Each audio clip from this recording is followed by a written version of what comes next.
Well, another great conversation there. I had young Asa Santiago on, who I've been wanting to speak to for ages.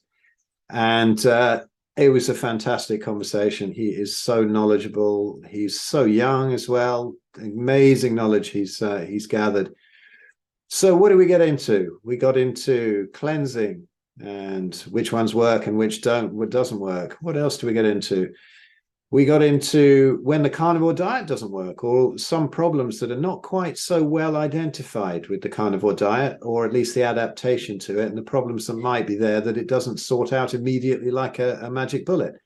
So Ace has got some great views on that, well worth listening to for any carnivore that is having a little bit of issues with transitioning towards that diet, or even when they're some months or some years into it, certain things can have happened from their previous diets and lifestyle. We got into supplementing, we got into iodine, the importance of fish, we got into distilled water, we got into Ace's views on milk and dairy in general, which I think we pretty much agree on. And there we go. I hope you enjoy this conversation. I'm going to have to get him back for part two. There's a lot more that we could chat about. So enjoy and look at the other great episodes. And there'll be links below to all Ace's stuff. There'll be links below to my Big Fat Challenge that I do with Ben Hunt, if you want to join that. For any support with all of this sort of diet and lifestyle stuff, enormous amount of resources on there. Consults, details below in my link tree or in the show notes or whatever. However, I'll put it together this time. I'm kind of disorganized. And, like, subscribe to the YouTube channel. If you're listening to this on a podcast platform, then consider hitting the donate button and help me get these out, because I've got a lot more great guests lined up. And anyway, hope you enjoy this great conversation with Asa Santiago. Enjoy.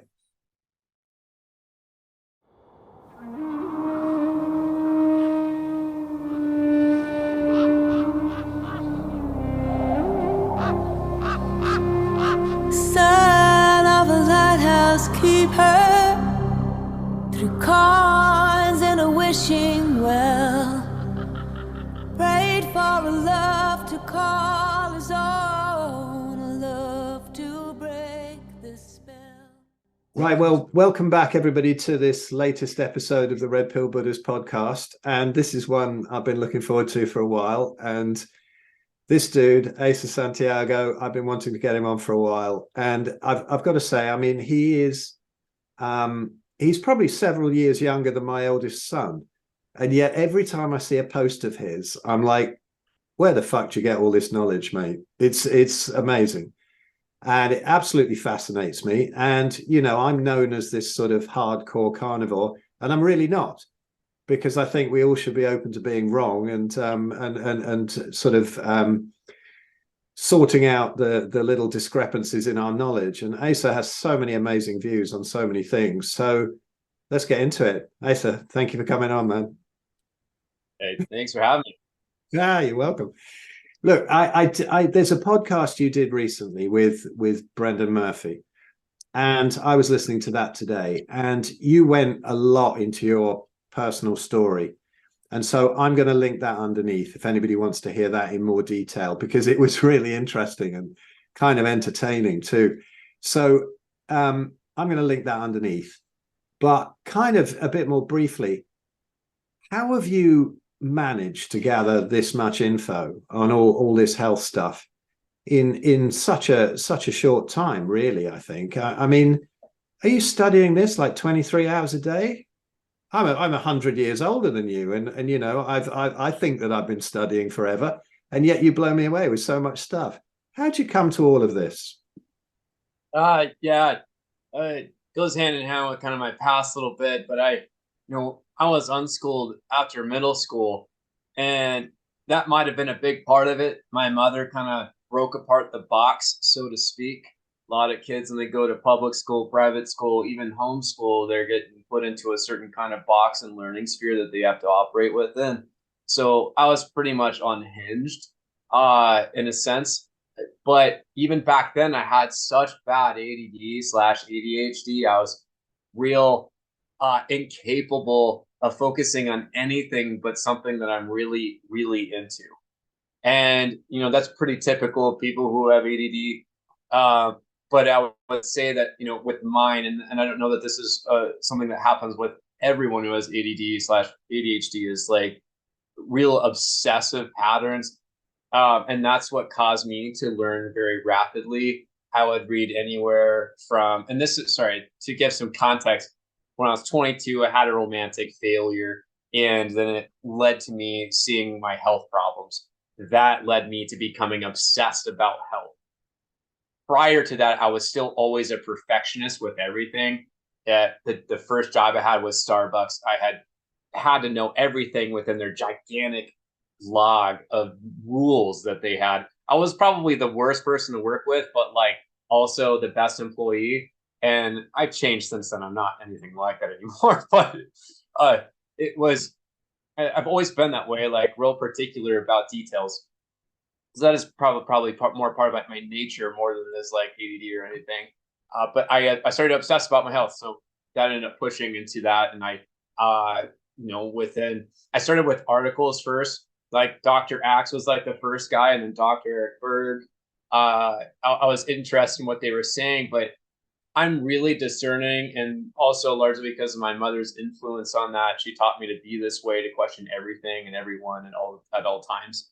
And so she had also told me to really deep dive topics and get to the root of things. So, and I've always been that way naturally. So when I would read these articles, I tried to find the citations. So I couldn't find them. I had to verify them and see the science on it, and then understand the literature and the processes they went through to get to that answer, because I'm not willing to accept an answer or like something as like truth unless I can really feel that truth, something that I could actually replicate with my own body and see the results of.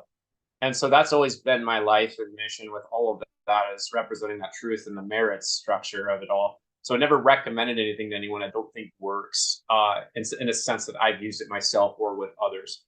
I will lightly recommend things that other people I know that I trust have done that I haven't necessarily done. I just suggest like, oh, look into this a little more yourself. I haven't done it, but I'm starting to see a lot of great anecdotes for it. So maybe you should consider. So generally that's how I learned really fast, is it's the ADD obsessive patterns. I was reading, after the article phase I had, which was like only a few weeks, I went into getting right into learning epidemiological and nutritional literature. And I was just going hard into that. And some days I was hitting like 20 or 40 studies in a day. I would also pursue them based on like my own experience. So I would try to find all the literature that exists surrounding the symptoms that I had, or all of the experiences that I was having in that moment. And then I would theorize what I could do with other concepts in health. So I would look for more literature on reinforcing that theory and then being able to apply it in real time. So there's been a lot, like we might get into this later, but a lot of experiments that I've run with my health based on these theories that a lot of them have had great results. Some of them totally failed. So, yeah. No, that's brilliant. I mean, one of the things I've heard you talking about are these sort of cleanses and stuff, and all these things that people get obsessed with. And I must have tried hundreds of them back in sort of 2010, 2011 when I got sick. And, there I was with all sorts of poultices stuck on me and herbs in me and spinach smoothies that just gave me kidney stones and all of this kind of thing, and hanging on to Hulda Clark's electrode things to get rid of parasites. And none of it really ever seemed to work. I mean, what is it that you think about these cleanses? Do they really work? I've never really found one that actually properly works, short of feeding the body exactly what it's supposed to be fed on an emotional, electromagnetic and diet level and whatever, and allowing the body to deal with it. I mean, are there any ones that stand out to you that actually work? People always come to me, and I'm sure they do. They come to you as well, because you work with a bunch of clients, saying, will this work? Shall I do this? Shall I do that cleanse? Shall I do this herbal protocol? Shall I do? are they all nonsense or some of them work? What do you reckon? Yeah, I think that some work. Like for instance, there's a guy who just posted about his gallstones, right? He pulled them all out with his liver cleanse. I'd say like liver cleanses can be incredibly potent, but they can also be incredibly damaging. So you have to weigh your options. So like if someone comes up to me with the fact that they've been developing gallstones ever since swapping to a low carbohydrate diet, and they might not be quite aware if they have like a yeast called candida in their liver and gallbladder, or maybe they have other parasite genera in their liver that are just taking up hold, liver flukes as an example. There's enough literature out there within not human studies, but other mammal related studies, kind of stipulating in some ways that there are some parasites that are strongly correlated with the formation of gallstones. So I try to help people understand there are other possible routes to their gallstone formation. Like, yes, you can cleanse a real hardcore cleanse with a bunch of Epsom salt and olive oil and some tart cherry juice, and that will do the job for sure. But it's harsh as heck. You'll get really sick, and it is effective. Like you can even wash out your bowels with it. It will do more than just the liver. So these cleanses can help. It's just that they're really, really harsh. That's particularly with the liver and gallbladder flesh, and they're different variations. But yeah, before we move on from that one, it was probably, I'd agree with you, that it was the one thing that really helped me back in the day. And I think I've done about 60 plus of them now. And I don't do them much anymore. I don't feel the need to do them anymore. But they used to take away inflammation. They used to make me feel great. It was very sad that the liver flush was perhaps the highlight of my month back in like 2011, because I didn't know really so much what else to do. But when you've got like I see a lot of good results with the liver flush, all sorts of things, particularly skin issues, with the skin maybe being one of the other organs of detox. Once that calms down, you can see that maybe the liver is becoming a little more efficient. But with the liver flush, if somebody's got an actual gallbladder full of gallstones, so there is a bit of a fear mongering out there that if you do shift them, and you don't always, you can get them stuck in a bile duct or whatever, and it can be actually worse. Do you think that's possible, or do you think that there is any validity in this idea that, I'm not into medications at all, but I have seen this work, that you use a sodiol to shrink down the gallstones, but they never prescribed that, because when they put them back on the diet that caused the gallstones in the first place or whatever, they always see them come back. So they just get knife happy and just cut the gallbladder out. And so many people, I think, have lost their gallbladders without any need to. But do you think there is anything that can, should there be a sort of caveat on liver flushes with people who've already got gallstones? And is there a better way than a sodiol or maybe a chancropiedra that seems to be a bit hit or miss? Is there any way of actually shrinking down gallstones before you do the liver flushes to avoid that maybe bile duct blockage danger, if that even exists? Yeah, I mean, my primary method that's outside, say, the liver flush is dry fasting. I found that while fasting like intermittently and like through light extension or caloric restriction or with water, there are some studies like reflecting that you can actually end up building up more gallstones in this period, because the bile starts to build up and it starts to, I don't know the exact biochemical process, but apparently gallstones start to form after sometime within this period and exchange. And I'm not quite sure if it has to do with like, glycoconjugated bile salts or tauroconjugated.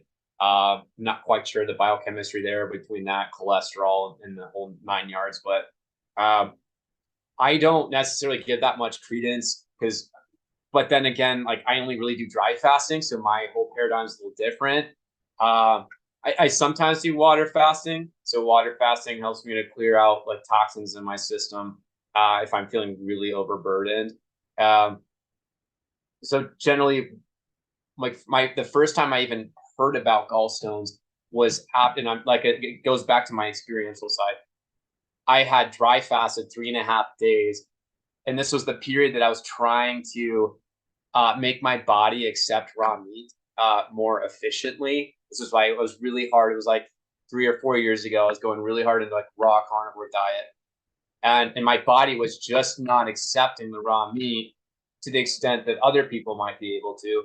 I could not get more than a pound in a day, so I was frequently eating like as much raw meat as I could, and then I would dry fast for 8 hours, and I would eat raw meat, dry fast for 8 hours, and I did that for like, gosh, 40 days or so. And then I kind of sailed through eating more and not really doing much dry fasting for like another 10 or so days.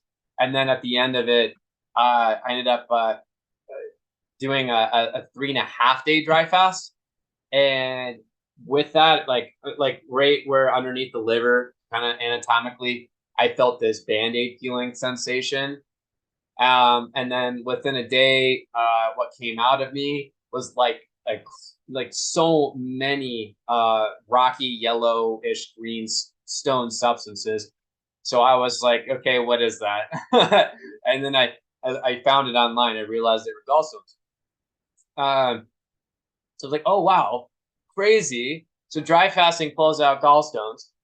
And I don't know that, and this is the thing that I have a theory around, and I haven't been able to fully verify yet, but I think it has to do with adaptation. Like if your body's trying to make efficient the digestion of raw animal fats like that, which would probably metabolically be quite an exchange. If, you know, it might be quite difficult to digest that raw fat. I might need efficient bile production to do that. And my fasting might, you know, my body might have been trying to adjust itself to meet that new environment where I'm eating nothing but raw meat. And the gallbladder became a priority in that moment versus other things in my body that could have needed to be healed. I believe this about fasting. I think it is inherently adaptive to what you're dealing with in that current moment. There are other things that I've noticed through dry fasting that have kind of in an adaptive way changed me. But yeah, so the gallstones, I think there's an ultimate cause though, and that we could just stop them from forming altogether. Not just metabolically, but through other means, like with microbes and heavy metal toxicity and the like. But yeah, dry fasting is a good option for people. I know that some people on some level get some headway with like visceral manipulation, or something. They had go to someone who's like really good at dealing with those you know, the organs and the massage of the area and massaging the gallbladder. People also will eat a lot of citrus to kind of break down stones, or they're taking apple cider vinegar. This can have some benefit. There are other stone dissolving programs out there that I've never used that people around me have used and said that it worked for them. There's all kinds of methods to keep your gallbladder from just going out. You could also just go on the carnivore diet, and that just ameliorates it too. Like I've seen people who have gallbladder attacks go into a carnivore diet where they eat more and more and more fat. Then all of a sudden they have like one big, you know, sense of pain, but then it's all gone forever. So, you know, the body is probably cycling out the stones to, you know, when it's producing a ton of bile and it's pushing the stones out gradually or dissolving them outright. I think carnivore diets inherently, and actually I don't even need to think it is, it's probably be able to verify it with all kinds of literature, but you know, gut acidity goes up. So not in a sense of going up in pH, but like down in pH, but higher acidity. So your stomach acid will increase or have lower pH ranges. Your stomach acid will go up. Your duodenum, which is the first section of your intestine, small intestine, that'll become more acidic. This all makes it more efficient, a better environment for meat-based eating. But yeah, so those are some options, you know, for people generally outside of like liver and gallbladder flushes. Yeah, that was interesting. I mean, I'd never thought of dry fasting as getting rid of gallstones, and I heard you mention that on Brendan's podcast, and that's great. I mean, I'm a big fan of it. I wish I'd known about it back in the day, because when I was doing most of my fasting back in 2010, 2011, I was doing water fasting. I didn't do any really massive ones. I think 11 days or something was the best. But I was so frightened of food because I was eating the wrong food. And every single time I started eating food again, I'd get this horrendous flare and I couldn't walk, but everything was fine while I was fasting. And so I ended up frightened of eating and doing these fasts all the time. But my first experience of dry fasting was back in 2019, I think. And I had because of the damage to the knee, I had a Baker's cyst, and I didn't even know I had it. And I remember getting out of my car one day and feeling this sort of little pain in the back of the knee. I didn't think much about it. And by the time I got home, I realized that knee, which was a bit sort of trashed from the years of inflammation with the arthritis, it was moving and feeling better than it had done for years. And I thought, this is a bit weird. I think I know what's happened, because I could see that my calf muscle was sort of twice the size of the other one, and it had dumped all the synovial fluid down the calf. And I went in and I was the missus, and I was saying, like, yeah, I'm going to pack a bag. They got to do something now. They'll give my knee a wash. It'll be great. I'll pack a bag. I'll stay in overnight. They'll do it without some steroids maybe. And I went in there and I'm going, yeah, I think, the synovium's burst and it's dumped it all down the calf. And take me in, give me a knee wash. And they said, for God's sake, it said, you've just had a Baker's cyst, it's burst. We're not going to do anything about it. Now fuck off home. I'm like, oh shit. It's the only time I was disappointed at not having a treatment. And I thought, right, and they said, I went in for a checkup afterwards. They said, right, that's probably going to take, months or weeks or months maybe to reabsorb into the body. And it was really painful. So I did a 3-day dry fast, and it stayed there during the dry fast, but in the sort of day after the dry fast, it just completely disappeared. And I went back to them a week later and I said, look, nothing there. It's completely disappeared. And they said, what did you do? And I said, dry fasting. Oh, isn't that dangerous? Don't you die after 3 days? Everybody thinks that you do. I think it was actually a 4-day one.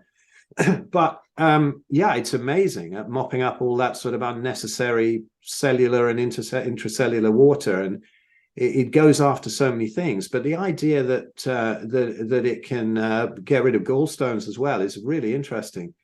So what do you think about this dry fasting? What is it exactly that does it? Is it the stem cells kicking in? Is it what they call this acidotic crisis that people argue about which day it comes in? What is the serious benefit of this? Is it the depletion of deuterium in the cells, the apoptosis and autophagy? What do you reckon are the actual advantages that really help? And also, I heard you say about dangers of it sometimes as well, because everything has two sides. Anyway, loads of questions there, but what do you reckon? Dry fasting.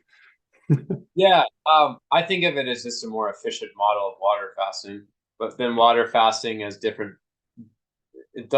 results. Like I had mentioned for myself, it helps me to really detoxify.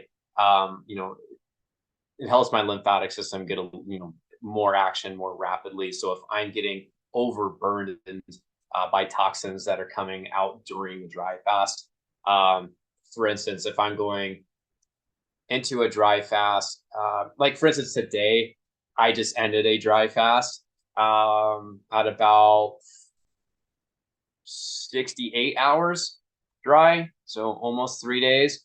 I was going to keep it longer, but I was starting to get real groggy. I was like, I'm going to be really annoying for this podcast. So like, it's generally, I will, I'll end them to stabilize a little bit. So drink fluids, and then get like a little bit of B vitamins in me, like a raw liver as an example. So generally that's been my method when it comes to like getting overburdened. But when it comes to dry fasting, it's people speculate on like the efficiency of it. You'll see memes all the time about like, oh, it's 2 times, 3 times, 5 times more efficient than water fasting. I'll only be able to speculate as well, because I'm not the one who owns Cell Journal and have access to all these labs and experimentations of people. But I have a good sample pool of clients I've worked with, and I have myself. And so I'll say with dry fasting, I could definitely safely say it's at least around 3 times more effective in the sense of like what results I can get and the amount of time I'm committing to it. It could even be up to 5 times I think it also depends on the person and their actions. So I think people miss out on a lot of benefits of dry fasting when they're not engaging their environment and they're not engaging their bodies in the moment. So I think that people need to ground. I think people need to do nose breathing, like almost like a Wim Hof method if they can, or to also do. They don't need to exercise. I'm also going to say that there's some dangers to that, but there's on the flip side some benefits. So I held the whole blueprint model with fasting that like, oh, well, it's like a hunter model where you're in the morning and you're fasted and your testosterone's going up and you're readying yourself for the hunt. And, that hunger makes you more, you have more mental acuity. And then so you can go and get that hunt done quite readily and effectively. So that's pretty awesome. Like I experience it all the time when I do like an intermittent fast. I mean, you probably experience it. A lot of people experience it. You could just experience it just eating a carnivore diet. And, that's why I see carnivore as like a metabolic, real, like you're eating while, and also fasted. But the dry fasting, if you break it down to the root, I would say the best, most important thing is going to be autophagy. When you're compressing your cells and you're getting rid of that toxic cell water, you're not just getting rid of toxic cell water. I mean, our cells are littered with crud. Like, there's not a literature that'll stipulate exactly what crud you got inside of you, but there's plenty of labs out there that can imply it. And the labs that I've seen, I'm like, wow, people are dirty. They've got a lot of stuff in their cells. So when you give your body the opportunity to clean itself like that, you're removing xenobiotics. So xenobiotics are like chemicals, foreign agents added to your body. You could technically call a heavy metal a xenobiotic, but I don't. So, xenobiotics like plastics, microplastics, phthalates, or microplastic thing.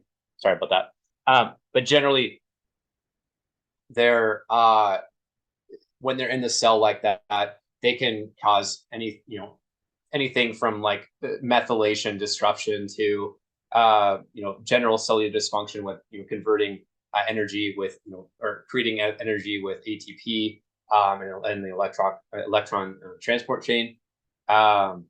There's even events where like endocrine disruption can lead to points of like there was this one study I read where phthalates like a small amount of them within a boy's cell prenatally, say for instance like they're in the womb, like a mother's plastering on makeup while she's pregnant.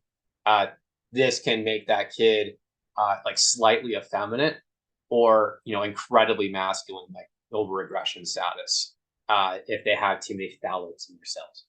So that's just xenobiotics. And then you got heavy metals, right? These are incredibly toxic from a total range. Most people know how heavy metal toxicity goes.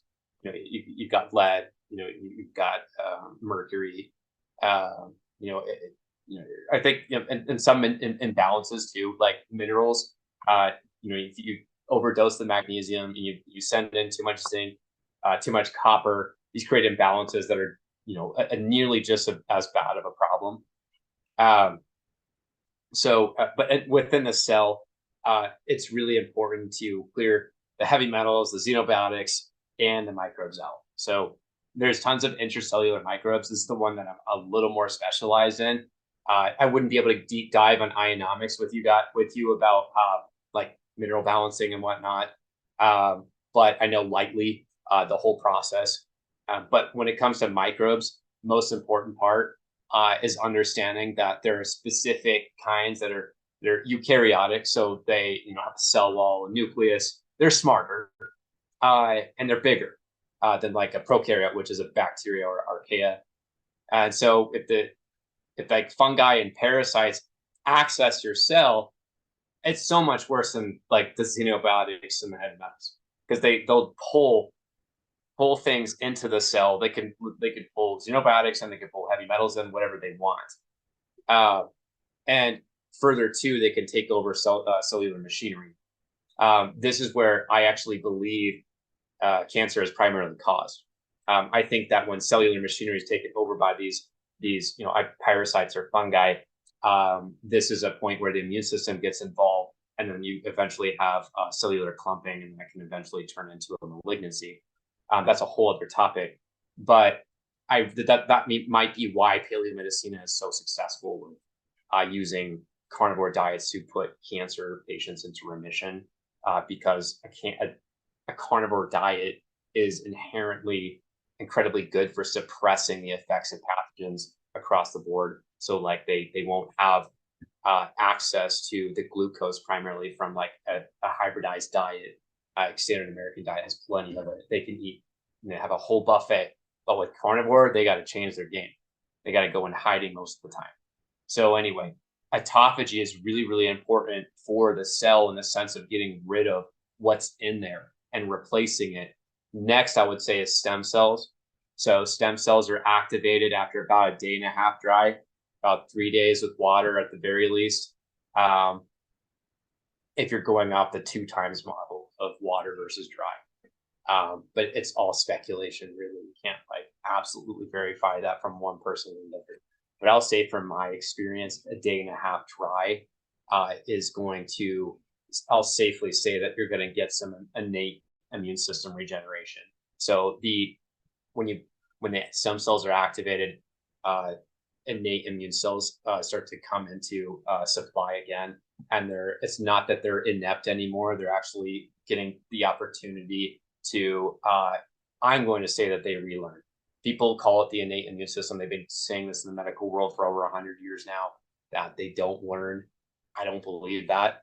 I think the innate immune system, when it's regenerated like that after a dry fast, they're capable of learning the new environment.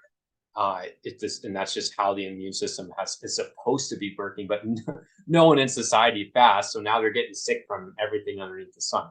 That's why you'll see carnivores who still get sick. You'll see, so you're in the carnivore community, you're like, oh, well, I'm immune to everything, but why is everyone else getting sick still? A lot of people don't commit to fasting. They don't do the hard work. Or maybe, and this is something, go back to your first question, people didn't cleanse. This is another reason why carnivore works, and also why it doesn't work.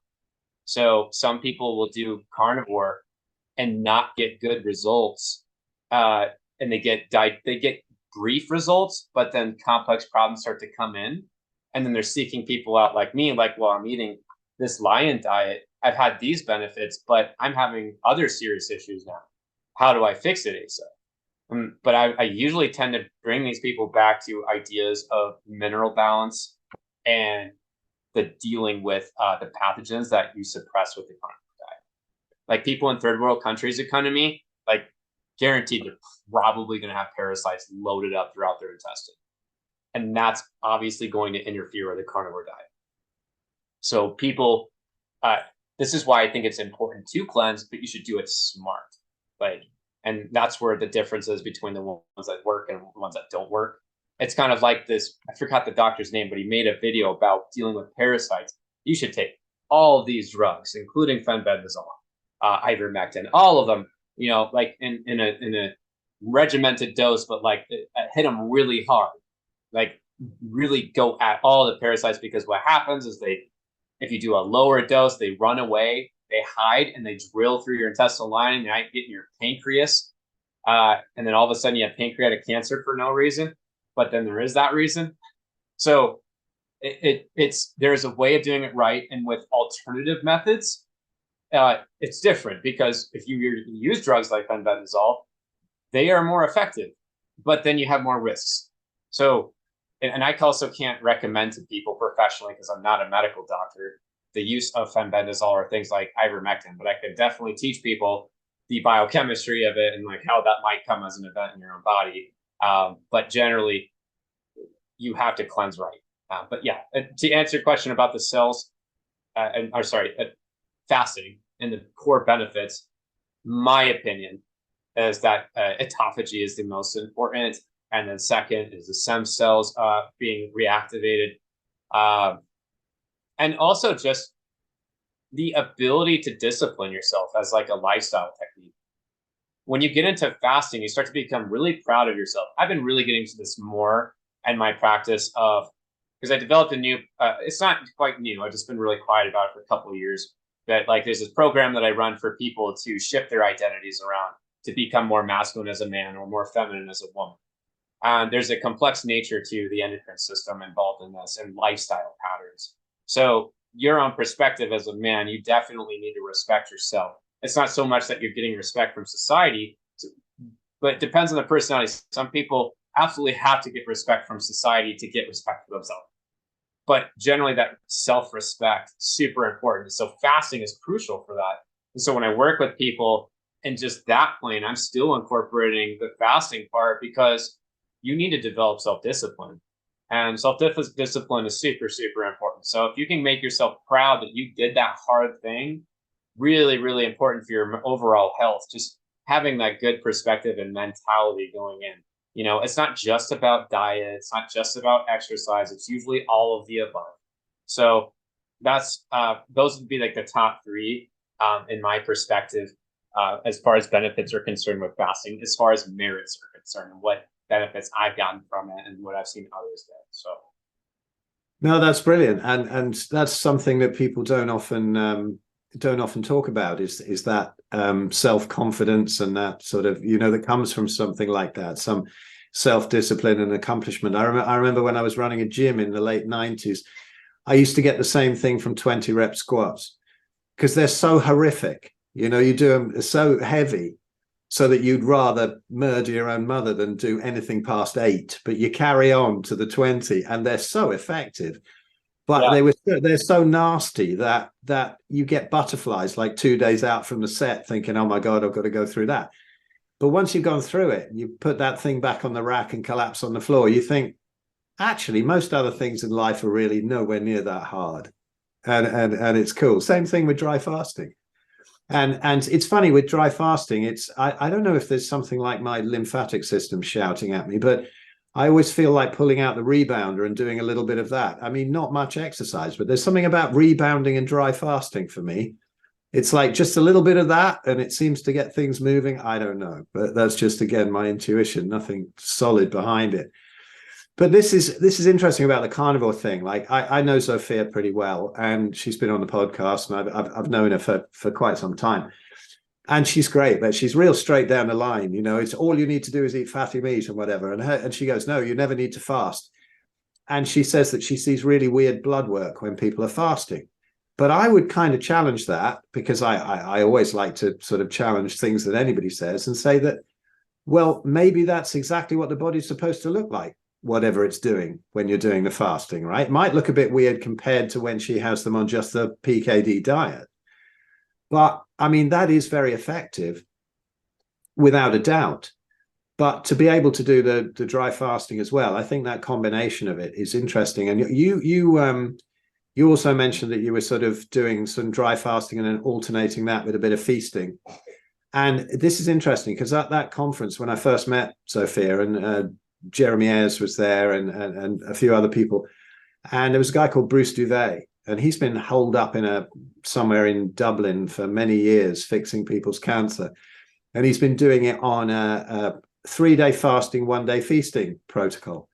And it was really interesting. He'd figured out about carnivore, and he'd come along to this to sort of hang out and learn more about carnivore, because he found out that, you know, whereas before he was even getting results with people eating whatever they wanted, you know, on that feasting day, but the fasting and the feasting and going round and round like that was really, really of a lot of help. And he said, can I show you some stuff on my laptop? And he was showing us these sort of case histories where he always takes photos of people's retinas before and after they've gone through this treatment. And it's supposed to be, you know, doctors will always say, well, it's impossible to get rid of macular degeneration and whatever. And even in people that didn't think there was anything wrong with their eyes, really, he can see all these new blood vessels growing into the retina, you know, after this cycle of feasting and fasting and feasting. And I think the combination of it, because as you said in another podcast, we hunted, we weren't always successful. So it's got to be in our history. It's got to be a natural thing to do, isn't it? But with food available so much these days, I mean, when people go carnivore and they have these problems, see, there's sort of, you know, the regular keto flu and adaptation problems and whatever.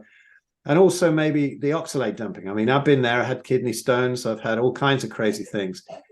And what do you think are the main things that go wrong with carnivore? Because I'm not somebody who thinks it's an absolute magic bullet for everything. It's incredibly useful and whatever, but we've got such a different past with all these things going on.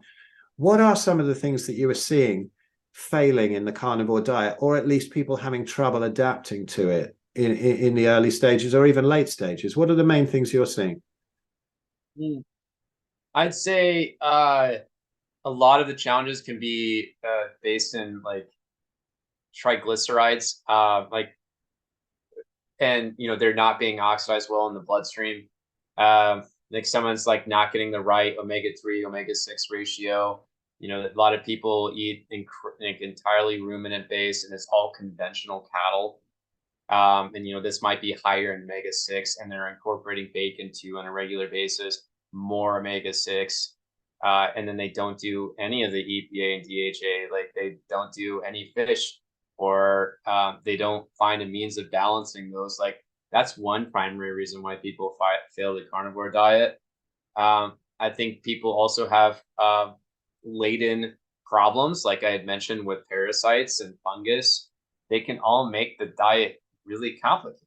If you're the kind of person, like for instance, you can't like, I have a lot of experience transitioning vegans and plant-based eaters to eating meat-based or entirely just meat. And a lot of them, when they go real long term, not only is their pH different than meat-based eaters, their microbiome is. And that's the biggest player there. Like a lot of vegans can't even like meat, or even digest it. Like some of them have gotten to the extent where you see the whole fat in their stool. Like they don't get any of it done. And so you can't just by some miracle start feeding a vegan a carnivore diet. You have to do the work. And so the primary reason why even hybridized dieters, when they go into like hybridized, might be like an average American diet or an omnivorous diet, right? Or even paleo, you could call that too. But generally, they may find it complicated too to go into carnivore. Some others, though, do it very well and they're just good to go. I work with clients who didn't have any digestive dysfunction starting the diet. I did when I first started. Like the first go at it, I mean, I hadn't gone in like 5 days. I was like, but I don't feel bad, so whatever. So I just kept doing it. And I eventually felt really, really good. I was like, okay, big deal. My body eventually figured it out. But some people are different than others in the sense of like what I think is the microbiome. I think a lot of people can have systemic to just gastrointestinal yeast dysbiosis. So candida yeast would be the most common one. Often seen as being pathogenic, or pathogenic might be or would be disease causing, or they're opportunistic is what I like to call it. I don't think of them as trying to kill you. Doesn't make any logical sense. They're trying to keep you alive, preserve you, but they want to evade the immune system while getting their extra cut. So what they do is when you feed a lot of sugar to your body, they start to grow and grow and grow. And if you don't fast, you have no innate immune cells to get the job done and break them down and get rid of them. And so they just start to build up over time. The yeast, in particular, can mimic our tissue. So they trick the immune system all the time just like that. But some other pathogens will actually go right into the nervous system and rewire all kinds of things, from like, our cravings to messing with the immune system, etc., and manipulating host immune cells and making them ineffective, or just make it so they don't notice them. There are all kinds of different pathways in which they do this. And it's really cool once you start to like really get into it. But generally, it's really important that people focus in on what microbes they have, because if you had like taken a lot of antibiotics in the past, and I've seen a lot of carnivore doctors still at their practice just dishing out the antibiotics because that's all they know to do. And I'm big on dry fasting for bacterial infections. This is like the top two of like what dry fasting does. Like dry fasting deals with chronic inflammation almost immediately and bacterial infections. This is my experience. I can't medically make any statements about that, and I can't, you have to ask your doctor, et cetera, et cetera. All that disclaimer stuff, enjoy it. But when you dry fast with bacterial infections, like in my experience, I had bacterial meningitis. I just lay down, did nothing. My body was pretty much paralyzed in a whole section of it. Couldn't really move.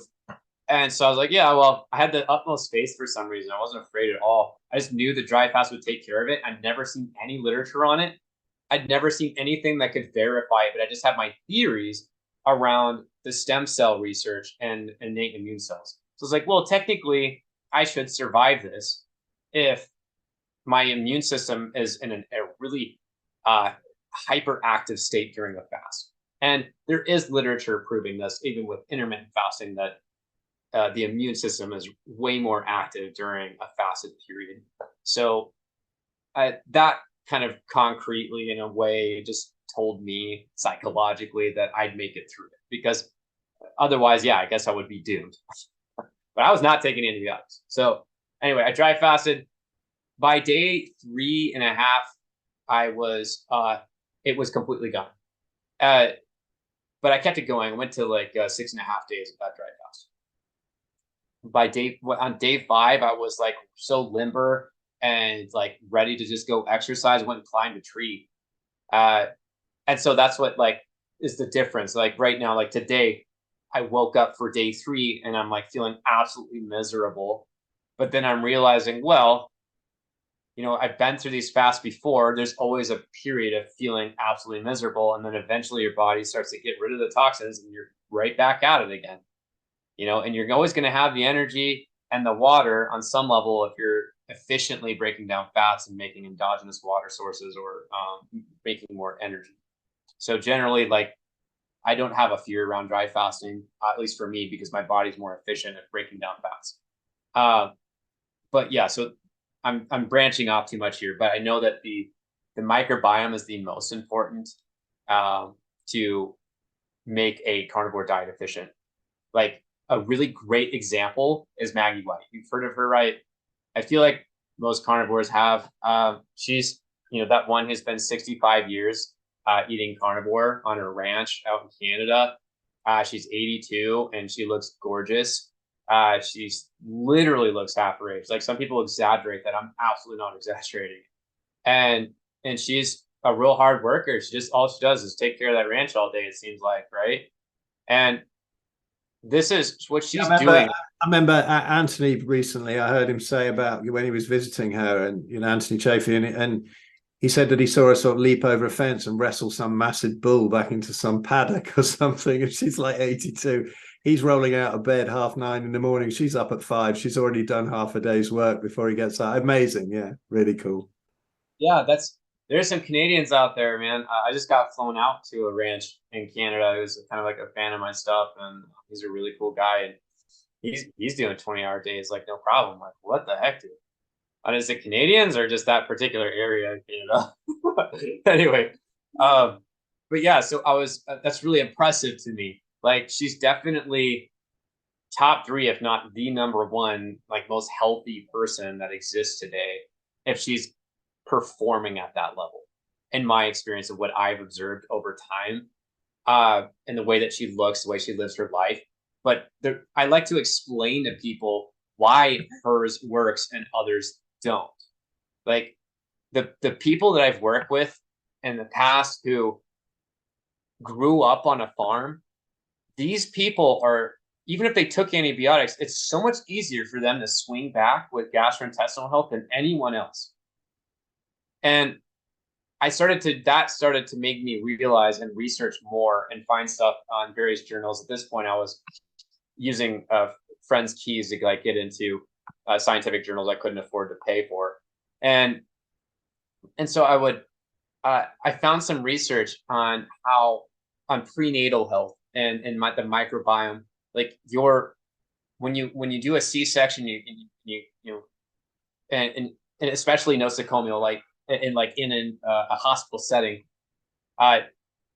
the microbiome that starts with that baby, like their starting microbiome, is so much drastically different than if they did no C-section.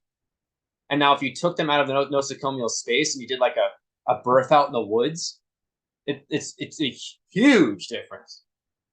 And that time period, and from then on until they're like 10 years old, is like this gigantic formation of like microbes in their intestines as they're aging. And it's super incredibly important for their long-term health, like to the point that like guys like you and me have to spend several years fixing those problems. And so people like that have such a great advantage with life. I'm not to say that Maggie White grew up in that exact setting, but what she's doing now is living in a wild environment, doing hard work, and getting all those dirty, like those microbes from dirt, animals, etc., while eating a diet that suppresses any worms that might come after her or any kind of fungus, which they couldn't really because of her diet. Ultimately, it's just like it's crazy to me. You know, kind of, because I've always had these theories about all of it, and like seeing a Maggie White's like this perfect like example of like, yes, I was right. It's true. Like it's all about the microbes really at the end of the day. And I know a lot of medical doctors in the carnivore space aren't super hung up on that. They're usually focused on plant toxins and full elimination and the nutritional sufficiency of the diet, etc. But I am super big on how it affects the microbiome. You know, because there are certain genera of bacteria that are necessary for our health that love meat, and they reside in the small intestine. So you probably heard some guy, some gut health coach who's like, well, it's all about the colon and the distal gut. This is where all the microbes are, and you need to feed them prebiotics. Meat is a prebiotic. Like, you could feed them meat in your small intestine, and those microbes are going to proliferate.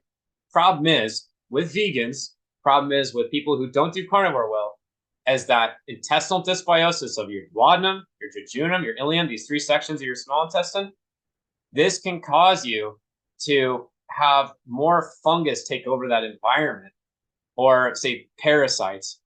And it makes it so much more challenging for you to absorb the meat-based foods. So that's why I'm big on dry fasting, in the sense that like it not only gets rid of the pathogens, but it has the ability to restore your tissue.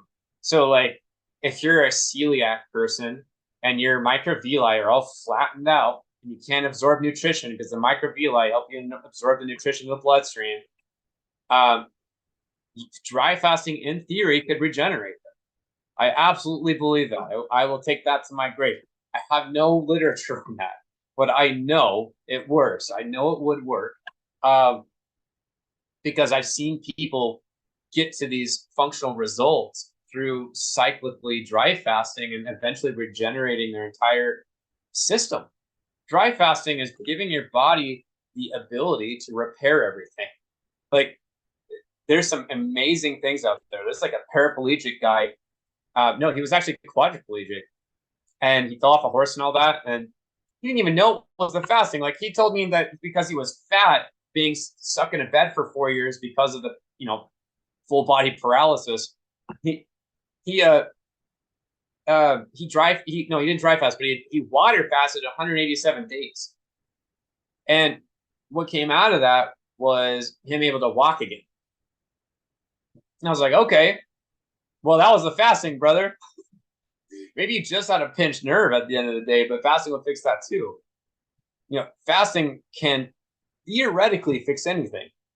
Now, I venture to say that like you can only take it so far. You have to have the sufficiency. You got to be smart about it. Like eating organs for said organ that you're looking to fix, and giving the right nutrients for that organ, or eating meat-based so that pathogens aren't, you know, benefiting the whole time and creating more disease. Like all this applies. Having a mineral balance working, so all of your systems are working. This is all imperative for fasting to work really well, and doing all the lifestyle things I mentioned. So there's a lot of factors that play into it. I think that I don't know that someone will be able to regrow a hand or something. But oh wow.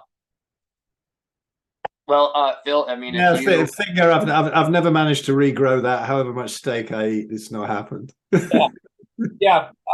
but theoretically, I mean, I wonder how long if you were to dry fast and then say eat meat afterwards, and it possibly could. I don't know, but I don't think your body would see it as something that matters more than internal systems.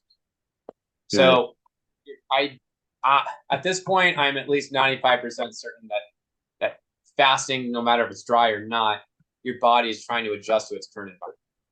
So I think that's brilliant. And you make such a good point about all these cesareans. They're always trying to con people into them so the guy can get home for his dinner, and he knows what time the baby's coming out. And we got conned into it both times, not with my 33-year-old, but with 15-year-old daughter and the 8-year-old son who I've got here. And we got conned into it twice. And I wish I hadn't, because they're not getting seeded with that initial bacteria down the birth canal. They're not, and particularly, was certainly not out in the woods. And it was interesting with my son, because he actually, I knew more about it these days. I mean, my first son, I brought up veggie and a lot of problems. My daughter kind of brought up on a normal sort of crap diet and then went more into carnivore. She's okay, she's fine.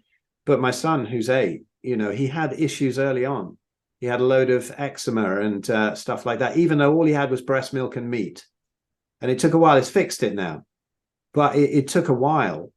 And he was so sensitive at one point, even if he ate like a quarter of a peeled apple, his face would start weeping. He was totally intolerant to carbohydrates. And now he's incredible. I mean, his physiology, he's like a little bodybuilder. He's amazing. And he's emotionally and physically really strong. And they're just so funny and really intelligent. Amazing among the kids at his school, who are all sort of got a layer of fat and they're all full of cereals and whatever and that kind of thing, always getting sick. And he's not. But it took a while to get that sorted. And I think that problem wouldn't have happened if he had a natural birth, but they conned us into it, saying it was necessary, and it probably never was. And you say also interesting about the microbiome. I mean, I don't think anybody on the planet understands everything that's going on in that, right? But and then people have done these funny studies on the Hadza where everybody got obsessed, didn't they, about the microbiome, and they all want to go and have fecal transplants from the Hadza, and really missing the point. And saying they've got a great microbiome because they eat all this fiber and all of that sort of thing.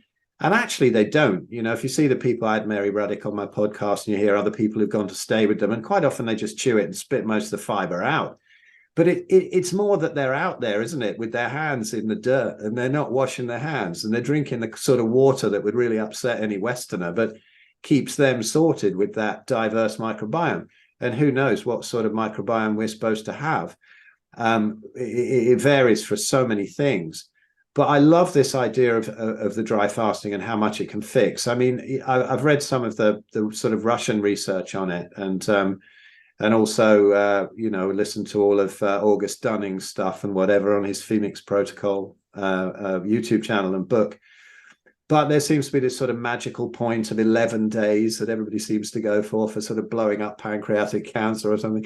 In the 7 days every now and again for the longevity, but just for turning things over and keeping healthy. Those shorter dry fasts of about 3 days, you were saying that you make sure you do like a 3-day one every month. I think this is fantastic. I mean, something I wanted to ask you about, what would be your sort of solution for somebody with something really degenerative like late stage MS and whatever?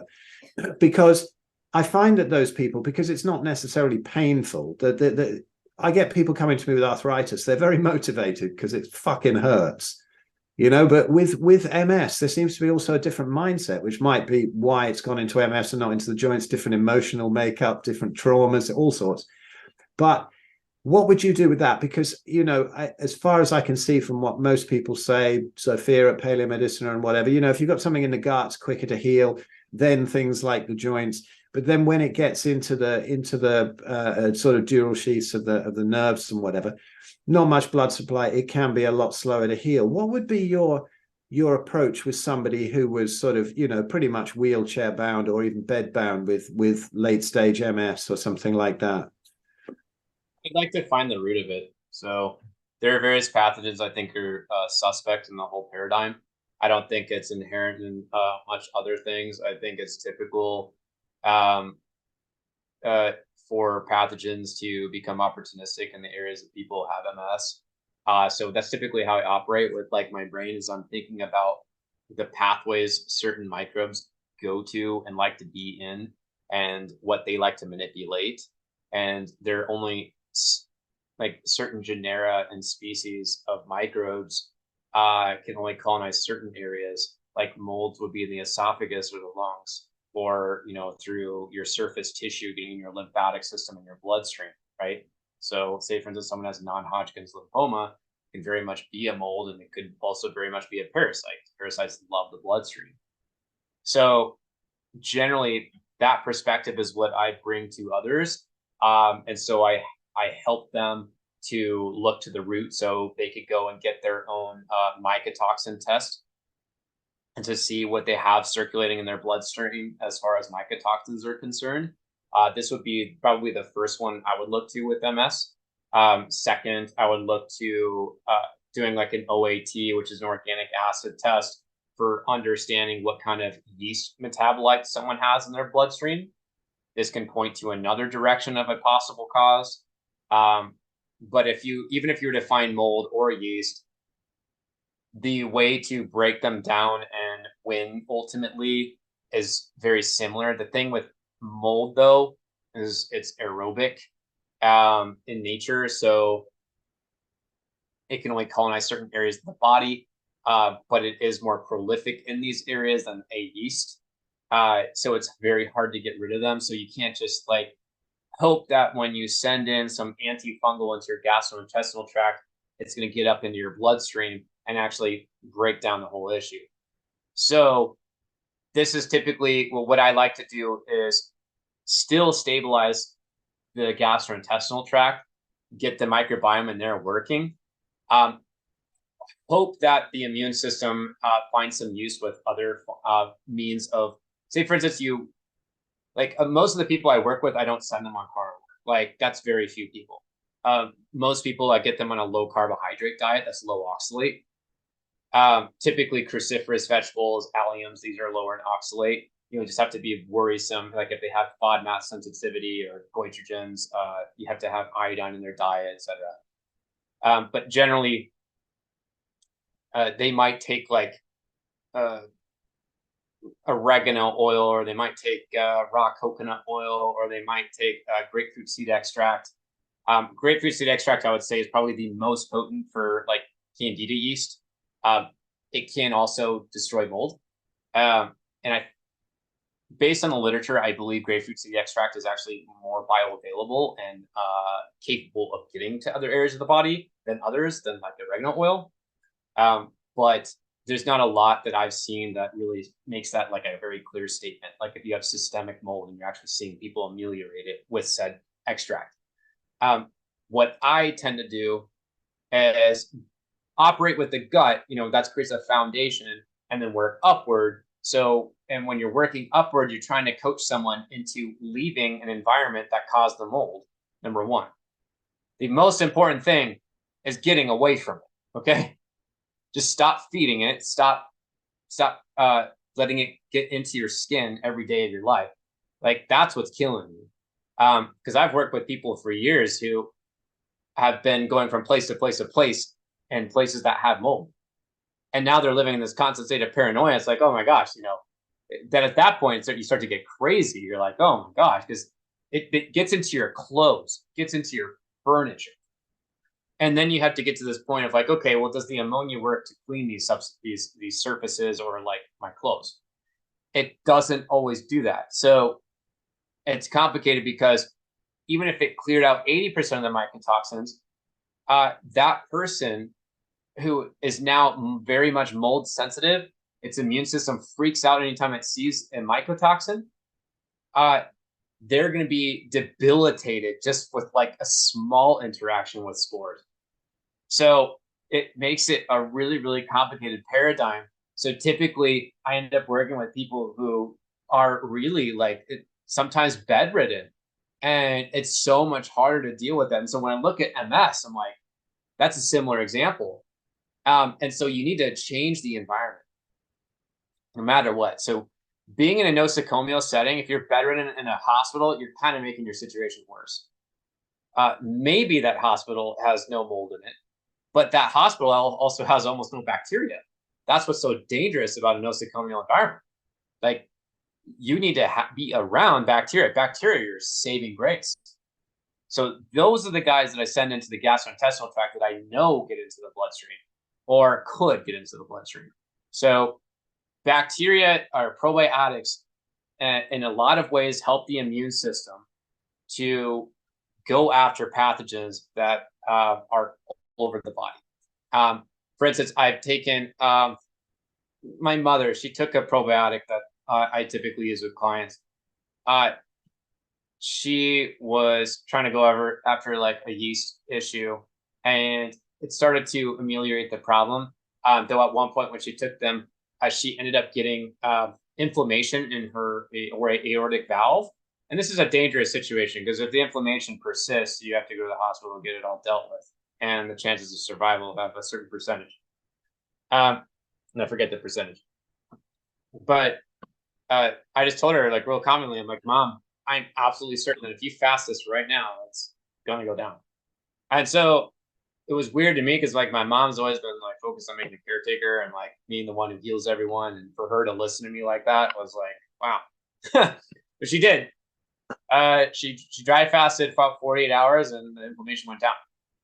But the point is it's not the probiotics causing the problem. It's the probiotics getting rid of problems. And a great way to get rid of problems is inflammation.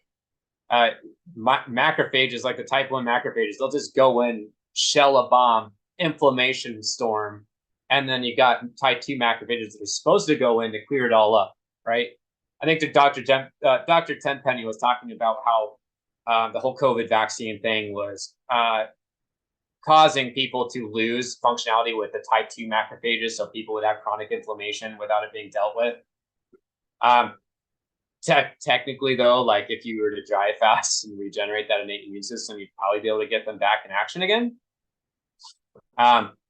Light information that people can maybe apply, but that's theoretical. But yeah, so that when it comes to MS, diet is super important for suppressing pathogens, but really rely on your environment, and then also work upward with breaking down the systemic infections. You can do this with like iodine. A lot of people like to screw around with the mega doses. I've done that, but I would say that if you do the really high doses, like say Lugol's 2% is like a normal dose. I was doing, I think it was like the one you buy on this website, I think it was about 47% or something. I'll take multiple drops of that because I'm like, oh, screw it. Whatever, I'll see what happens. And I'm just like that. And it really cleared my bloodstream. I felt it. Like I felt like a warmth go through my blood. And I felt like things were dying. But it did create a mineral imbalance for me. So I will say that you need to be careful about overdosing on the iodine. You got to have the selenium, you got to have the sodium, and you got to have the right diet doing it. I'm not going to say don't do the overdosing, but I would say that like you got to be really careful when you do it. It's kind of like the liver gallbladder flushes. You got to be responsible about it, right? So that's one good way to handle bloodstream infections is having iodine sufficiency. Carnivores need to take eating fish seriously. I think it's super important. Like wild Atlantic fish, because the Pacific's full of more mercury. Bigger fish have a ton of methylmercury. But they have methylmercury tested tuna out there that you can find. That's really great. Even then, they'll have like a real microscopic amount. This honestly, in our society today, there's no getting away from it. If you believe in chemtrails, you probably definitely getting it every day of your life. But I also believe in like the idea of just staying in a state where you're constantly healing yourself. So anyway, for MS, it's diet. Cleansing the bloodstream with iodine would be good. But also too, what was another one? I know having vitamin C sufficiency really helps. I know carnivores might be averse to like an acerola cherry vitamin C mixture, but they can also just eat raw liver. Here's the thing with liver. If you cook liver, vitamin C is water soluble, so are all of its B vitamins. So you stand to lose a good portion of that nutrition from the cooked pate liver. So I recommend people just freeze the liver, let it thaw a little bit. Depends on how you like the texture. They can even cut it into pills so they never have to taste it. Close your sinuses, swallow it. Easy. And if you're a carnivore, if there's even a small shred of chance there's a parasite in it, your stomach acid should kill it. And if not, the small intestine and all the bacteria in there. It just depends on the person. Okay. So I'm really big on raw liver for all those things, for vitamin C sufficiency. So like if you eat too much glucose in your diet, it's going to compete with vitamin C. So it's really important. That's why, like, you also get a little bit in the blood of an animal, but it's really hard to find that substance without it being totally saturated in citric acid. I know I'm saying citric acid, people think that as vitamin C, but like most of it on the market's from like this mold. It's meant to preserve foods. It's really toxic. Anyway, so that's my opinion on MS. Deal with environment first. Diet. Even if they're bedridden, diet, environment, whatever they could possibly afford and do, get the support, ask for help. A lot of people have a hard time asking for help. Sorry about all the noises. But then, yeah, and then iodine, vitamin C can help. Even if you're to take like acerolatria, like it definitely helps with bloodstream infections. But dry fasting too. Dry fasting is the ultimate healer of all things, bloodstream related, system related. That's why I love dry fasting. It's just the fix. Yeah, it's a business, isn't it? Now, it's funny you read my mind, because my next question was going to be about iodine, because there's very few supplements that I'm particularly into, and also you mentioning about fish. I think this is very much ignored in the carnivore space, particularly with people who have sort of neurological issues. And I think Jack Cruz would be proud of you there, my friend Jack, who is always going on about the best. The worst fish is better than the best meat, it's better than the best meat or whatever, the worst. He loves it, all the seafood stuff. But iodine's real interesting. I mean, I didn't even know about it back in when my mum got breast cancer. She was like 92 at the time. And I put her on a carnivore diet, tried a load of things, put her on a load of cannabis oil and whatever. And she was too stoned. I gave her the proper stuff, not the crap you get in the shops. And then I thought, well, that's not working, so let's try some iodine. And I've got a YouTube video up there of her tumor just disappearing. It was great to prove to the oncologist that I wasn't just a lunatic. And then it did work. It was the first, I've told this story many times, but it was the first natural reversal they'd seen of cancer. And I said, that's the first one, and you're an oncologist. And I've seen quite a few, and I'm a drummer. I enjoyed that. But yeah, the iodine thing, because I'm very interested in this, because my missus, she's from Tanzania. She grew up in Arusha, where they have a hell of a lot of fluoride in the water. They've got so much in there that she's got fluorosis. You can see it in the teeth. So many people in Arusha have. And then 20 years vegetarian, and then Graves' disease. And I'm like, yeah, you can see the progression of that. And we were so worried about the iodine, even though in the old Merck manuals, iodine is a cure for thyroid storm. But nowadays, the endocrinologists freak you out. If you've got Graves' disease and you take any iodine, it's going to kill you. And all they want to do is give you radioactive iodine to blow your thyroid up. Hello. I mean, it's very weird, the sort of nonsense they go on about. But we took a while to get confident with that. We did try the mega dosing. My friend Carno Pine has a sort of Facebook group to do with that, and he's well into the mega dosing. But yeah, I think you have to be careful. But we just thought in the end, fuck it, went for it. And within about a week, her thyroid levels were back into the normal range. And she's kind of got off it and couldn't keep the carnivore up, and ended up on low dose naltrexone to kind of squash it down and eat some crap. But she's back on it now, and I'm trying to figure out the sort of iodine thing, because that it is one of those supplements that does seem to be kind of useful sometimes. We all have I think we all went into carnivore with a cupboard full of supplements, and most of them ended up in the bin because you didn't really need most of them anymore.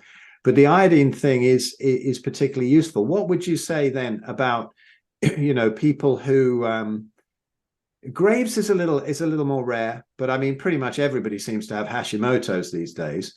Every woman who's been on some kind of restricted diet or a vegan diet or something, everyone seems to have Hashimoto's, and that seems to be a little bit easier to deal with. But the hyperthyroidism, what would you say that iodine is an important thing in that, or you've got to go in with a borax or something and blow all the halides out of the thyroid and get also there's an oxalate component probably as well in there, and God knows what lodges in the thyroid. But what would you say is important for the thyroid there, even preparing for an iodine thing, or going straight in with an iodine, or diet, or what would you say for that?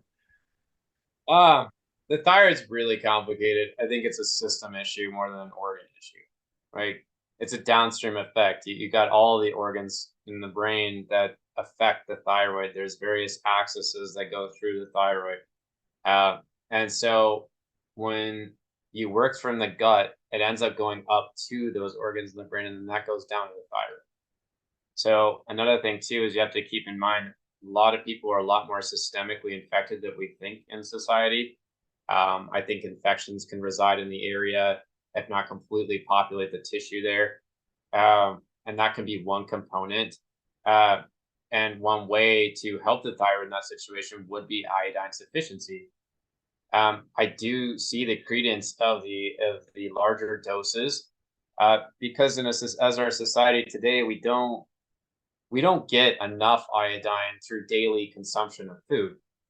I believe, looking at the historical records of people, if you bring it all the way back, I imagine the first person was on the coast. And I imagine that people were more beach dwellers before they were out killing woolly mammoths. Because the way that we are, the way that we're built, it stands to reason there was like a starting place and warmth. And the best place would have been at a beach, and having the access to a lot of fish. I think iodine has been very much in our diets forever. And there's just so much less of it in society now. It's like magnesium. Our soil isn't as rich anymore. It's not full of magnesium. Ruminants don't get it, then we don't get it. And so now we're supplementing it. It's the same with iodine. I think people just, on one end, aren't eating enough fish, but on number two, like, a lot of fish just don't have enough of it. And there's like also other nutrients that, like astaxanthin, that's really great in some darker colored fish, and it's just, fish are just super great. And you get a lot of nutritional sufficiency there, a lot of interesting minerals that you may not get as much of with ruminants, and that's one concern with a lot of carnivore dieters, is they often get mineral imbalanced, and because they feel so great in their diet, they think it's okay to keep just doing McDonald's patties and that's it. It's yes, you're going to have great remission just eating McDonald's patties, but you're going to become imbalanced. You're going to have nutrients that you're missing. So I think that the most important thing for the thyroid is just to have some level of sufficiency, and it can be good to catch up with the larger doses. You just have to be responsible with it. Even in cases of, you were saying hyper and hypothyroidism. I know obviously hypothyroidism is a lot more common. And people tell me this all the time with fasting, like, oh my God, I'm having hypothyroidism. I'm like, well, no, what's happening is, especially if you're dry fasting, will stall, like dehydration on its own will, stall circulatory production, like kind of like condense things to the point that, like, if you were to do like a glucose monitor and you're like seeing or a blood sugar, like you're reading your blood sugar, and it sees that it reads it as really high despite being fasted for like 3 days. Well, dehydration can create like a false read, and to like cholesterol, not cholesterol, cortisol can end up creating more glucose supply And just generally, like, not getting enough circulation can happen with a fast, and like getting heat to your extremities and all that. So this can be all within the space of like hyperthyroidism, like where you have, for instance, like you're getting that real like, oh, I'm dying, like I feel like I'm going to pass out, like, or they say they have POTS, right? That's another common one. And this is just all like a natural feature. It's kind of like keto flu a little bit, where you have that adjustment period. You're adapting to fat burning, and then after so long through the fast or through the keto diet, you're like, whoa, I'm feeling really good, and I'm back at it again. I don't have that hypothyroidism that I was freaking out about. But that's hypothyroidism, right?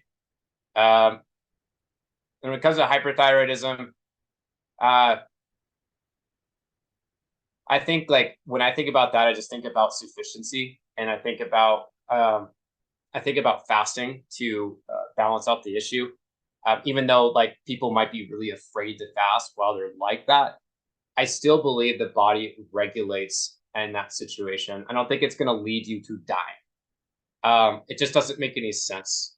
Most people end up recovering in that example, but I've not really had an opportunity to work with a lot of people who have hyper. It's not common, but generally, like with the literature I've read, and I don't have it as an experience either, so I can't give the best advice on it. But I would say that like what I've read, I would have faith in considering fasting for it. So as long as you're sufficient, so that it can break down the reason why it's happening. Like at some point, the body will just start to rectify itself, and even there are so many crazy conditions. Like the Russians are achieving, like the Filanov guy. He's treating any kind of chronic disease with dry fasting, just monitoring people. Like I have absolute faith in it. Like as long as you're being smart and being efficient, like sufficient, and getting things like iodine, getting selenium, getting sodium, getting potassium. These are ubiquitous in a carnivore diet, but not if you're doing no fish.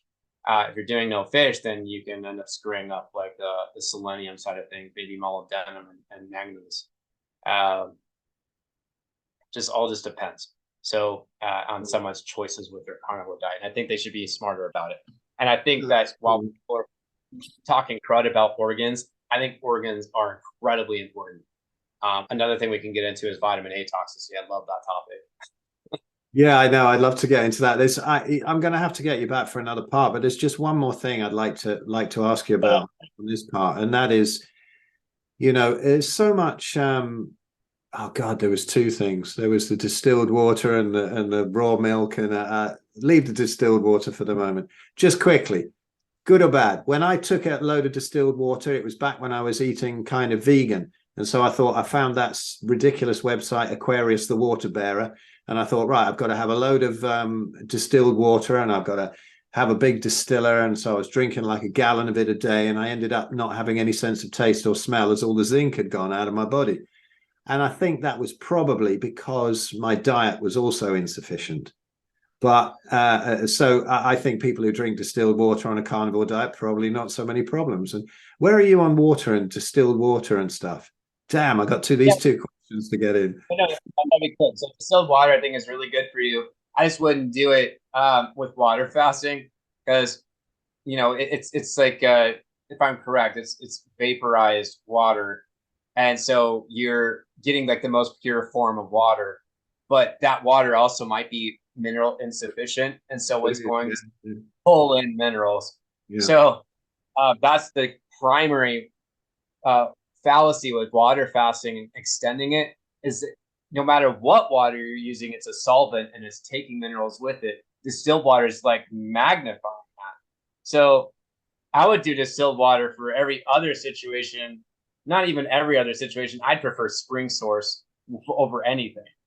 I would even drink the streams that have Giardia in it. I'm not worried about it. You would definitely want to be worried about it. Other people would be worried about it. It depends on how confident you are in your immune system. But ultimately, spring source is the best. Distill would be next after that, I think. It just depends. But I think that the mineral homeostasis gets screwed up. So, yeah. Well, there's nothing like a bit of spring water for washing down some deer shit, eh? That's funny. Yeah. I heard about that one. But Yeah. so what I wanted to get into was just to close up, milk, dairy, stuff like that. I mean, paleomedicine are really against it. You know, when we conferred with Sophia about Detter's Graves' disease, it was like, right, give up all dairy. Even a few molecules can keep it going. Absolutely horrendous and all of that. And I gave it up with her. And, you know, my first 4 years carnivore, I was like pretty much, you know, meat, fish, butter. And I gave up the butter, and then suddenly all my sinus issues cleared up, and my abs popped out again. It wasn't giving me any joint issues, but it was a big step up. And I've rethought it a lot since then. You know, all these people that are just like the steak and butter gang and all of that kind of thing. I'm wondering whether that's really optimal. And now, Sophia was over for a conference earlier this year, and Ben, who I do the Big Fat Challenge with and whatever, and we went to this conference, and Sophia was, you know, hit us with this thing like raw milk is even worse than pasteurized milk.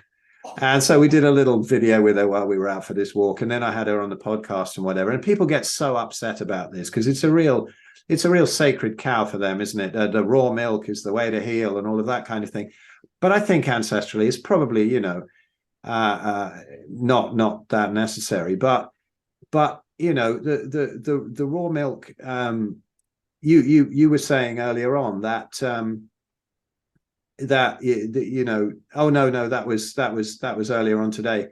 Something else I was thinking of. But the raw milk, she's saying, you know, it doesn't. The pasteurized milk will have some of the, you know, the lactase destroyed or whatever, so people can't digest the lactose. They'll have an initial reaction to it because it's all unbalanced. But the raw milk has more of the growth factors intact in it. So this will cause unusual cell replication down the line and maybe lead to cancer, even though initially they won't have the digestive issues or whatever when they're taking it.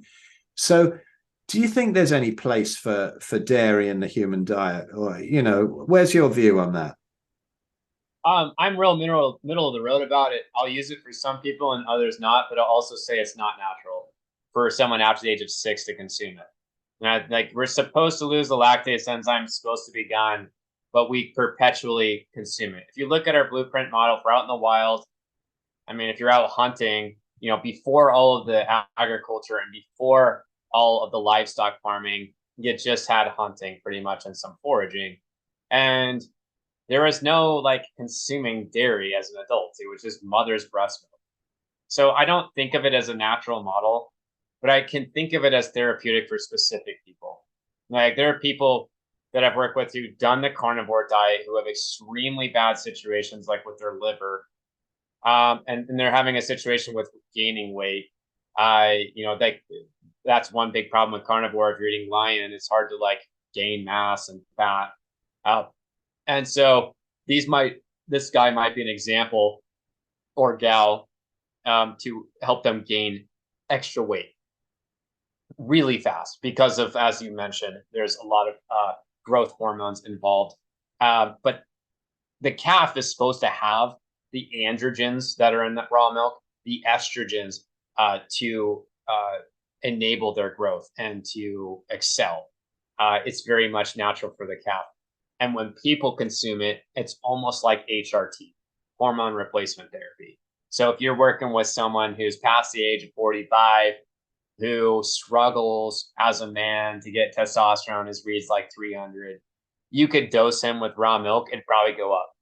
But, you know, he would, on the flip side, have the estrogens to deal with and become interestingly perverse or something.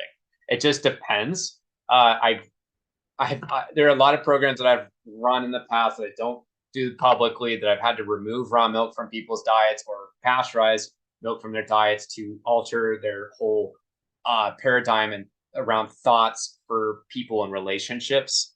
I know that raw milk leads people to, it's basically you are what you eat. It makes you like child-brained a little bit sometimes. I've seen a lot of people in the raw milk community. They're getting great benefits from consuming it because it's full of B vitamins. It's got all kinds of nutrients across the board because it's meant to be that way for the calf to grow. But it also makes people incredibly immature a lot of the time, or are really aggressive.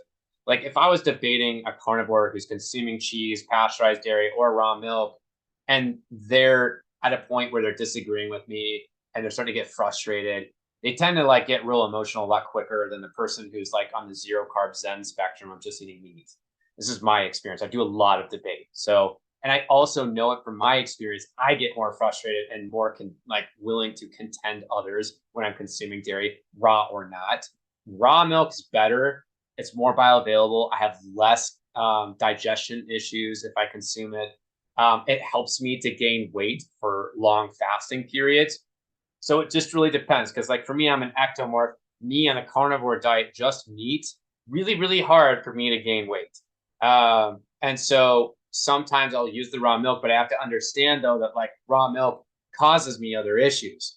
I don't think of it as natural. I just accept the negatives for what it is.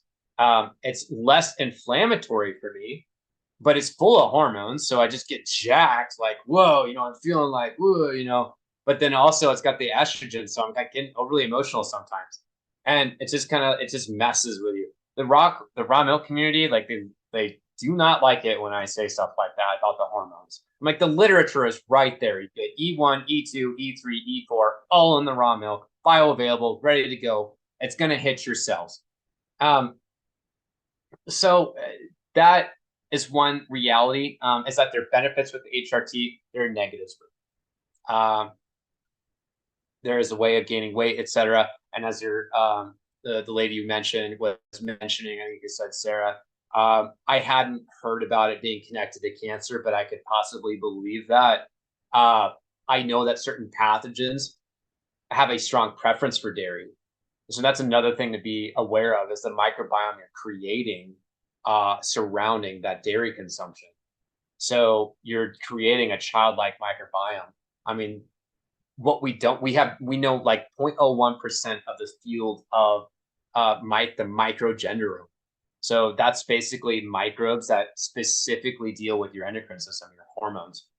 So you could be cultivating a microbiome that makes you a little more effeminate as a guy, or like really masculine as a woman. And I'm really interested in this space because I had to do that for myself, to masculinize myself. That's a whole other story. But generally, like, be careful with dairy in that sense. Don't take it too far. It's like a cleanse. Like, don't just keep doing it. Like, temporary. Use it for the scenarios where you need to do it, but don't make it like. And quantity matters, right? So people who do 8 ounces of dairy raw milk a day are nowhere the same as the people who are doing over 20 ounces. If you do over 20 ounces, you end up in that spectrum of where you're not only addicted, but you're starting to create too much calcium in the body. It's going to make you anemic. There's a lot of bioavailable calcium, regardless if it's pasteurized dairy or not. So really important to understand and discern that is like, if you're a carnivore and you're still anemic, probably need to worry about the dairy a little bit. You should also think about your microbes, because the microbes play a big thing in that. Also, when you cook your meat, it creates non-heme iron, and that's less bioavailable than heme iron, which you would get from like a rare steak. So anyway, that's the whole thing with raw dairy. And if you're doing raw milk, that's sugar. So that's just overrides the whole carnivore diet. You're just already not carnivore anymore. Like, even though dairy is technically carnivore, raw milk almost makes it not carnivore, because the whole point of carnivore is glucose suppression. So if you're eating a zero carb, cheese or butter, I think cheese is problematic with molds if you have mold problems. So that might be why people who eat cheese, even though it says zero carbs, they have problems. It's probably related to mold in their bodies. It just depends. It can also be yeast and parasites. Like, across the board, they find a way to eat it. But butter, I would say, is probably a lot safer if you incorporate that into your diet. It's just that you start to create a problem if you're doing the whole stick of butter a day kind of person to get your fats in. I don't think that's a good quantity. But it can be if you're dealing with, like, if it's like raw butter and it's heavy metals. It's just an Ajonis von Erpinitz thing that I've done myself and I know works. Eating raw animal fats and raw butter, a lot of it can help facilitate metals out. But yeah, so anyway, that's my take on dairy. I'm in the middle of it.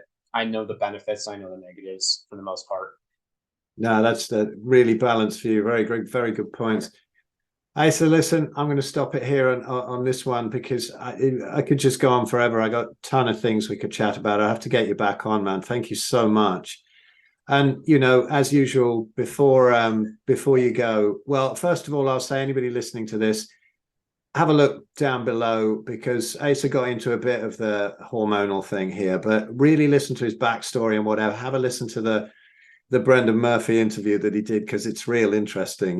Where this has all come from and how he's got fascinated in this. So I'll put a link to that underneath and also all other Asa's links and whatever. But where can people find you, Asa? What's going on? Where's all your work they can look into? You got a whole load of scientific shit out there. It's brilliant. Go for it. Yeah. Where can they find you? Yeah, most of it's on Facebook. I have the two groups. So I have my Facebook page. I'm not really posting a lot on that anymore. I just kind of keep it real professional and post certain scientific posts. I have gutgoals.com, so gut-goals.com. That's my business page. I have some articles on there that are really useful. I use them for clients like, hey, if you don't know about plant toxins, read this guide I made. It's a huge, gigantic guide about plant toxins, right? Or I go into Candida and what Candida does to your body. I write articles on there every now and then. But the majority of my content's on Facebook. So my Facebook is facebook.com/stopdysbiosis. And then my groups are My Doctor Says. I love the name of that group. I think that's so cool. Well done. Love it. It was a play on words a long time ago I started it, but it's been around for a while. We've steadily stayed at about 2,000 members, and I've kept it that way because I've wanted to keep it private, number one, but like invite only for friends and family to integrate into it. And so generally that's been the model of it. So people can go in and ask for health advice, and then people who are knowledgeable in the environment, like a Phil Escott, can go in and talk to you about what you should do with the carnivore diet, whatever your question is. There's a lot of people in there, even Chafee is in there as well. So then there is, but more importantly, like what I'm doing now is like the polarity space of things, help people with their identities becoming more masculine and feminine. I have a polarity group for relationships to change your whole life. I've helped people to, when they've not been able to totally conceive, not just what gastrointestinal health changes, but lifestyle changes within polarity dynamics. Really important for your endocrine system, those lifestyle changes. We could probably do a whole podcast on that. But generally, that's the other side of the science I start to produce about the endocrine system and hormones, not just with like diet, but all lifestyle and everything integrated. I even get spiritual about it. Like there's a whole thing. It's like a triad. All of it matters. So yeah, that's my stuff generally is those. I'm really lazy about social media. So I generally tend to I rarely post things on Instagram. You can see my Instagram, Asa Santiago. I'm like the only Asa Santiago. And it like the first half of it, like the top parts of me, that's like the real more masculine me. But like in the past, like there's a whole bunch of videos of me the way I used to be when I was really effeminate. And so that can kind of tell you about like how powerful dry fasting is. Seeing like my transition, you wouldn't believe it. But anyway, so that's that as far as contacting me. That's brilliant, man. Thank you. And I'm going to have to get you back on for all the sort of hormonal and spiritual stuff, because that's a side it's even more interesting. But I wanted to get you on the basic stuff today. And thank you so much, man. Thank you very much. Thanks for having me. You're welcome.